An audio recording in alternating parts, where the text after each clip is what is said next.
எந்தையும் தாயும் மகிழ்ந்து கூடாவி இருந்தது மின்னாடு, இதன் முந்தைய 1000 ஆண்டுகள் வாழ்ந்து முடிந்தது மின்னாடு, இதை வந்தனை கூறி மனதில் நிறுத்தி வாயுற வாழ்த்தேனோ.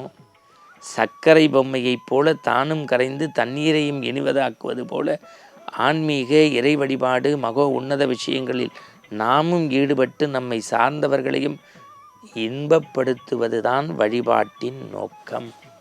ஆன்மீக அன்பர்களே, நம்முடைய பாரத தேசம் பண்பாட்டு மிக்க தேசம். நாகரிகத்தால், பண்பாட்டால், இறை வழிபாட்டால், மனிதநேயத்தால், கருணையால், காருண்யத்தால், இப்படி ஈரத்தால் இணைந்த தேசம் நம்முடைய இந்திய தேசம். எந்தையும் தாயும் மகிழ்ந்து கூடாவி இருந்தது மின்னாடு, இதன் முந்தைய 1000 ஆண்டுகள் வாழ்ந்து முடிந்தது மின்னாடு, இதை வந்தனை கூறி மனதில் நிறுத்தி வாயுற வாழ்த்தேனோ. இந்த மண்ணில் நடக்கும்போதே இந்த தேசத்தினுடைய பெருமை, மரபார்ந்த விஷயங்களை நாம் தெரிந்து கொள்ள வேண்டும்.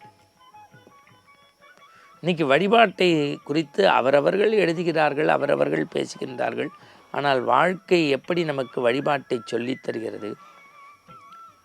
ஒரு பொம்மை கடை, 3 விதமான பொம்மைகள் இருந்தது. ஒன்று பஞ்சு பொம்மை, மற்றொன்று களிமண் பொம்மை, மற்றொன்று சர்க்கரையால் செய்யப்பட்ட சர்க்கரை பொம்மை. கேட்பதற்கே இனிமையாக இருக்கும். பஞ்சு பொம்மையை வாங்கி வந்தவர் வீட்டில் வந்து தண்ணீரில் நனைத்து எடுத்து வைத்தார். அந்த பஞ்சு நீரை உறிஞ்சிக் கொண்டு தன் உருவத்தை மாற்றிக்கொண்டது. அந்த பஞ்சு நீரை உறிஞ்சிக் கொண்டு தன் உருவத்தை மாற்றி வைத்தது. அடுத்தவர் களிமண் பொம்மையை தண்ணீரில் நனைத்து எடுத்தார். நீரிலேயே களிமண் பொம்மை கரைந்து தானும் கரைந்து நீரையும் கெடுத்தது.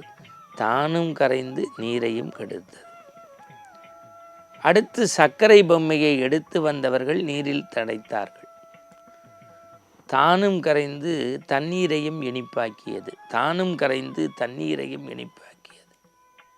வாழ்க்கை வழிபாடு என்பது எப்படி இருக்க வேண்டும்? பஞ்சு பொம்மையைப் போல உறிஞ்சுவதும், மண் பொம்மையைப் போல கரைந்து மண்ணை மட்டுமல்ல தண்ணீரை அசுத்தப்படுத்துவதும் அல்ல. சர்க்கரை பொம்மையைப் போல தானும் கரைந்து தண்ணீரையும் இனிவதாக்குவது போல ஆன்மீக இறை வழிபாடு மகோ உன்னத விஷயங்களில் நாமும் ஈடுபட்டு நம்மை சார்ந்தவர்களையும் இன்பப்படுத்துவதுதான் வழிபாட்டின் நோக்கம். சாமிகிட்ட போய் இன்னைக்கு எனக்கு சாப்பாட்டுக்கு 100 ரூபா தான் கொடுத்த, நன்றி அப்படின்னு சொன்னால் அது ஒரு பண்பாடு. ஐயோ, எய்த்த வீட்டுக்காரன் 500 ரூபா நோட்டாக வச்சுருக்கான், எனக்கு 100 ரூபா தானே கொடுத்துருக்க, நீ எல்லாம் என்ன கடவுள் அப்படின்னு சொன்னால் படும்பாடு.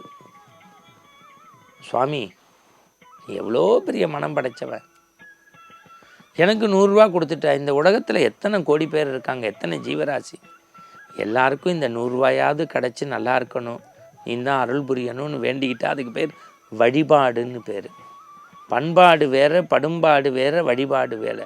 இந்த 3க்கும் உள்ள வித்தியாசம் இதுதான். அதுக்கு என்ன தடையாக இருக்குன்னா நம்முடைய சின்ன சின்ன இத்தாதிகள் தடையாக இருக்குது. எப்படி பகவான் ராமகிருஷ்ணர் வாழ்க்கையில் எழுதுகிறாரு, ஒரு தட்டு நிறைய லட்டு கொட்டி வச்சுருக்கோம், லட்டை சாப்பிடுவதற்கு எறும்புகள் அருகே வந்துவிட்டது, ஆனால் அது சாப்பிட முடியாமல் தவிக்கிறது, துடிக்கிறது. ஏன்?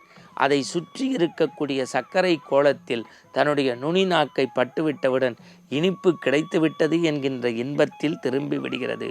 வாழ்க்கையில் பல மனிதர்கள் உயரத்தை, உச்சத்தை, இலக்கை, மகோ உன்னத நிலையை அடைய வேண்டும் என்று வாழ்வியலை நோக்கி புறப்படுகிறார்கள். ஆனால் இடையில் நுனிநாக்கில் கிடைக்கக்கூடிய எறும்பின் சர்க்கரை துகள் போல வாழ்க்கையில் கிடைக்கக்கூடிய அல்ப ஆசைகளுக்கு ஆட்பட்டு இலக்கை அடையாமல் எறும்பு லட்டை எடுக்காதது போல கிடைத்ததை வைத்தே திரும்பி விடுகிறார்கள். ஆனந்தத்தின் உச்சத்தை அடைய முடியவில்லை. எப்படி இருக்கணும்? ஆதிசங்கரர் மாதிரி இளமையிலேயே துறவு, ஆனால் துறவு போன போதும் ஆரியாம்பிகைக்கு காரியம் செய்தார். கர்ணன் இருக்கின்ற போது கொடுப்பதல்ல, இறக்கும் தருவாயில் தந்தேன் என்று கொடையை வள்ளலாக கொடுத்தான். ரங்கனை சேவிக்க வந்தபோது மனைவியை பார்த்து, எனக்கு பசி பட்டினி என்று கேட்டாயா? நம்மை போன்ற மனிதர்களுக்கு என்ன வேண்டும் என்று கேட்கிறோமே, நம்மை காக்கக்கூடிய பரம்பொருளுக்கு தெரியாதா தன் பக்தனுக்கு என்ன கொடுக்க வேண்டும் என்று? எப்போதுமே இறைவனிடத்தில் சாதாரண விஷயத்தை கேட்டு விடாதீர்கள். ராமானுஜரைப் போல வாழக் கற்றுக்கொள்ளுங்கள். காரணம், நடந்து தேய்ந்து திருக்கோஷ்டியூர் நம்பியிடத்தில் இருந்து உலகம் உய்வதற்கு உயர்ந்த மந்திரத்தை சொல்லி, நான் விண்ணுலகம் செல்லாவிட்டாலும், நான் நரகம் சென்றாலும் என் மக்கள் என்புற்று வாட வேண்டும் என்று நினைத்த அந்த தூய நல்வழி அன்பு இருக்கிறதே, அதுதான் பக்தியினுடைய உயர் பொருள் என்பதை உணர்கின்ற போது ஆனந்தம். எனவே நாம் இறைநெறியில் ஈடுபடுவதோடு நம்மை சார்ந்தவரும் இன்புற்றிருக்கும் வழியில் நடப்பது இறை வழிபாட்டின் உன்னத நிலை. மீண்டும் இது போன்ற ஆரோக்கிய சிந்தனையோடு நாளைய ஆனந்த ஆரம்பத்தில் சந்திப்போம். நல்ல செய்திகளை எங்கள் தொழில்நுட்ப கலைஞர்களோடு சிந்திப்போம். நன்றி.